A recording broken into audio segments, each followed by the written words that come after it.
Even if you love DC's movies, I don't think it's an unfair statement to say that the continuity of them has been a bit of a mess. Pre-2013, there were various series of films here and there, but in general, it wasn't that confusing. You got the general gist. This Batman's different from this moment isn't in the same universe as this moment, and so on and so forth. However, since 2013, when DC attempted to start its own coherent cinematic universe in the hopes of a Justice League film culmination, things have gone from pretty clear and easy to follow to confusing, with spin-offs, TV shows, soft reboots, and just movies in entirely different worlds and genres. So today I wanted to try to decipher all of this, trying to coherently piece together the DC movies from 2013, which ones are in the same continuity, and how many universes we're actually dealing with here. We start off with the main thread in these latest DC films, the DC Extended Universe, which was meant to be DC's answer to the MCU. We kick things off with a new Superman reboot, Man of Steel, which was then followed up by the introduction of new characters in Batman v Superman, then a shift to completely new characters with Suicide Squad, but still in the same universe, a prequel exploring Wonder Woman's backstory, and a Justice League culmination. All pretty basic so far. After the Justice League movie, we got a solo Aquaman adventure, an introduction of a new character Shazam, but still very much in this world, a Harley Quinn solo adventure in Birds of Prey, and another Wonder Woman prequel with Wonder Woman 1984. Varying degrees of quality for some of these, and some pretty funny shifts in tone, but still all in the same universe. More or less holding together pretty well continuity-wise. Things get a little trickier now, as we've now come to Zack Snyder's Justice League, which obviously is still in this world, but it does raise the question, continuity-wise, what do you count here? I mean, these two films generally hit similar points, but there are some pretty obvious differences. I mean, of course, you can view these however you want to. Some people like just this trilogy, which is fine. But I think if we want to look at what specifically the studio is working off of here, what they would consider continuity, and thus what they continue to base their universe on, it seems like they view the original Justice League as the official version, and the Zack Snyder cut as more of a bonus feature DVD extra type thing. A director's cut. An extra thing. A fun thing on the side. You can watch it and enjoy it, but story-wise, it doesn't count. I know, you hate that, and now, somehow me, and want to torch me, but that's just the assumption I'd make based on how Warner Brothers refers to these two cuts. After that, we have The Suicide Squad, which again, we can talk about soft reboots and changes to characters and styles all we want, but just as the fictional universes, this is definitely in the same one as the rest of these. And that puts the Peacemaker show in here as well, with a few little cameos to help bring it all together. As far as upcoming projects, we've also got Black Adam in this world, likely specifically relating to Shazam, who, speaking of which, will then have another film as well, along with a second Aquaman movie. Then we're supposed to get a Flash movie, if,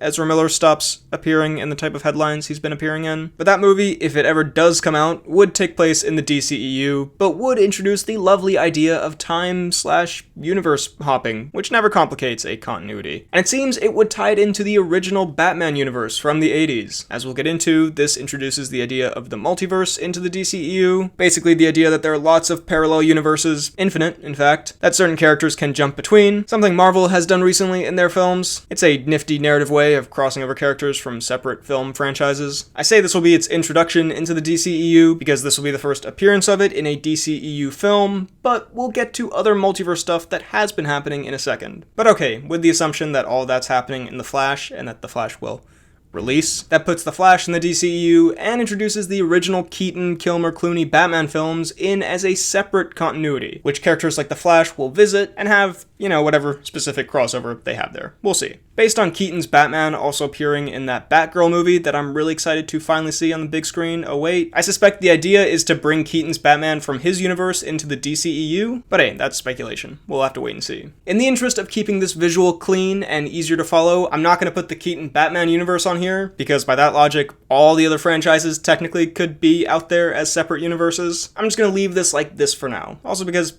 keep stuff from 2013 forward. And then there's the Blue Beetle movie we're getting next August, which will also be in this world.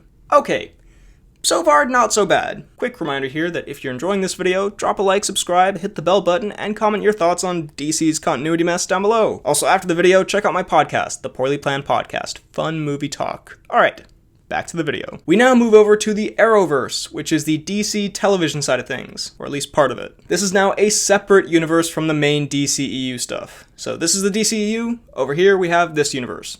different. In this world, we have the show Arrow, we have the show The Flash, there's some more slightly confusing universe jumps to get all these characters in here, but long story short, we also have Supergirl, Legends of Tomorrow, Black Lightning, Constantine, Batwoman, and Superman and Lois in this world. This video is not mapping out the exact multiverse and putting Earth numbers on everything. It's about movie, franchise, studio, continuity stuff. These are all in this continuity. And now this gets slightly more complicated again because of a thing called Crisis on Infinite Earths, which basically was a big crossover event with lots of cameos, which essentially tied this whole multiverse thing together. So for example, there's a separate universe with Titans, and one with Doom Patrol. No, these are not in the same universe, apparently. One with Stargirl, one with Smallville, one with the old Birds of Prey show, one with the old Flash show, and the 1966 Batman show. All of these are in their own universes and continuities here, but they did cross over because of a big timeline multiverse TV event. Again, I'm going to cut these out that are from before 2013. Basically, again, any and all separate DC franchises can be in the same multiverse. Hell, every franchise could be in the same multiverse, really, if you want to imagine that. But these ones specifically have been confirmed to be in the same multiverse because they have crossed over, but within each of these universes is their own world and timeline and whatnot. This also established a crossover between the DCEU and the Arrowverse, by the way, which again, separate universes,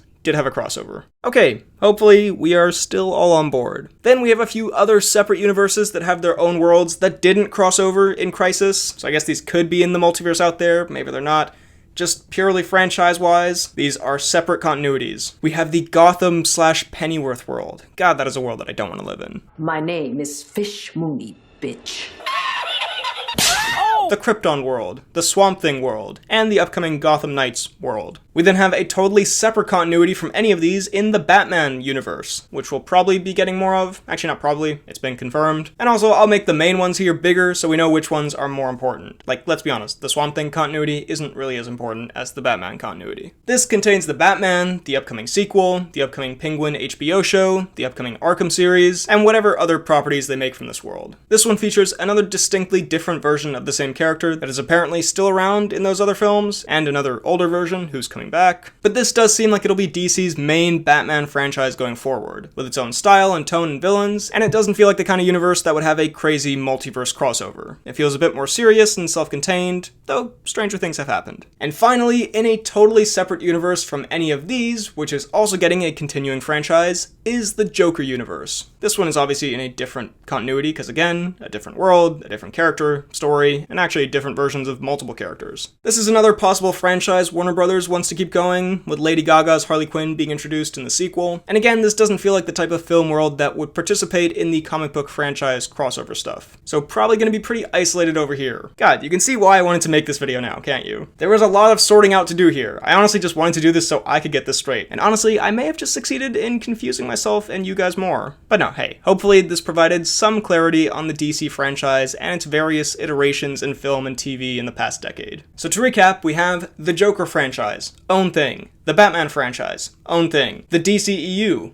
own thing. The Arrowverse, own thing, but there is more of a crossover there between that and the DCEU and other TV properties, and then various other TV things splattered around in their own continuities. That's the stuff from 2013 to now. On the one hand, this is all absolutely insane and confusing, and it does make you appreciate something like the MCU that can keep stuff much more in a straight line with continuity, and is now bringing in all of its other elements to make it even more coherent. Although, of course, just a few years ago, there were similar problems with Marvel as well. But on the other hand with DC, I almost kind of appreciate the chaos of all this. I know it's pretty much been an accident how this has all happened, and things aren't going great right now, and they seem to be kind of scrambling over there, but I sort of respect the insanity of it. Like now that the studio seemingly has just said, screw it, just make movies with our properties. In-universe, out-universe, totally different tone and style, 3 different versions of the same character in various films in like a 3-year time span.